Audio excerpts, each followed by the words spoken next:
Капиталь ремонттан соң танымаслык булып үзгәргән коррекцион интернет мәктәп ишек алдында иртәдән үк җыр музыка яңгырый. Бәйрәм көнне мәктәп балаларының шау-шулы шатлыклы авазларына күмелә. Укучылар 51-нче уку елын барлык шартлар тудырылган мәктәптә каршы алуларына сөенә. Әти-әниләрнең дә шатлыклары йөзләренә чыккан. Наша школа самая красивая. Когда мы пришли в школу, мы просто не узнали. Мы будем очень хорошо учиться, стараться и вести тоже хорошо. Мәктәп бик матур булган, бик ошады мәктәп. Укытучылар да бик әйбәтләр, бик каршы яхшы алдылар. Класслар да шундый якты, нурлы, укыйсы килеп тора. Үзе укыйсы килеп китте. Быел коррекцион интернет мәктәптә 174 бала белем алачак. Уңайлы мөхит республика программасы буенча мәктәп ишек алдында пандуслар ясалган. Укучылар әйбәт укысын өчен биредә тиешле шартлар тудырылган. Бәйрәм көнен истә калырлы итеп үткәрү өчен кыска срокта күләмле эшләр башкарылган. Район һәм шәһәр башлыгы Равил Кузеров үз чыгышында шул хакта ассызыклап үтте. Слова благодарности нашему президенту, правительству и поприветствуем всех. Слова благодарности нашим строителям. Знаем, что такое капитальный ремонт, не строительство нового, поэтому очень много было работ и все нужно было успеть. Я очень надеюсь, что вот в таких условиях, которые мы сейчас вам создали, вы еще более увеличите свои знания и достигнете таких результатов, о которых будет говорить весь наш Нурлатский район на всю республику.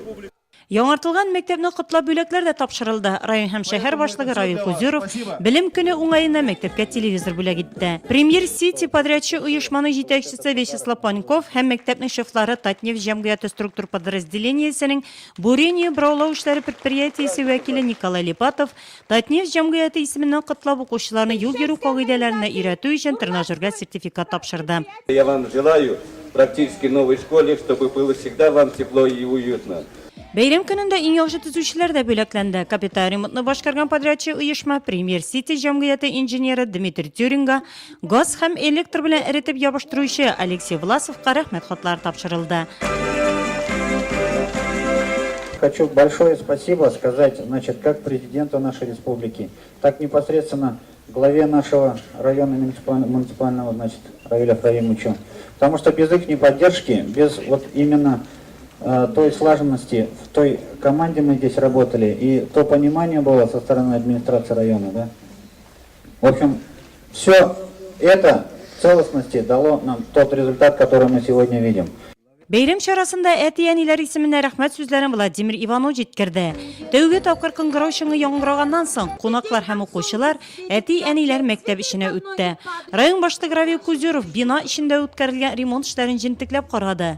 Заманча ясалган юыну бүлмәләре, бөтен шартларга туры китерелгән ашхана, башкача төсмер алган актлар залы, якты сыйныфларны карап, уңайлы мөхит республика программасы буенча башкарылган эшләргә Равил Кузеров уңай бәя бирде. Район башлыгы беренче сыйныф укучылары белән бергә парта артына да утырып карады. В этом году в нашей школе будет обучаться более 100. Быел безнең мәктәптә 170-тән артык бала укыячак. Укучылар, әти-әниләр бигрәк тә балаларның мондый мәктәптә укыячакларына бик сөенәләр.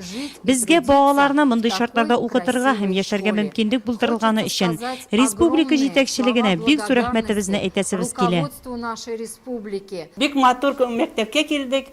Балалар да без дә бик куандык, бик якты, җылы безнең бу мәктәптә капиталь ремонт үткәрделәр, тәрәзәләр, стеналар, түшәмнәр бөтенесен дә алыштырдылар. Без бик шат. Коррекцион интернет мәктәптә беренче дәрес башка мәктәпләрдә кебек үк минем кече ватаным темасына багышланды. Мәктәп еллары һәр кемнең күңелендә кабатланмас бер мизгел булып тора. Бәйрәм көне коррекцион интернет мәктәптә белем алучы сабыйлар күңелендә дә озак сакланыр әле.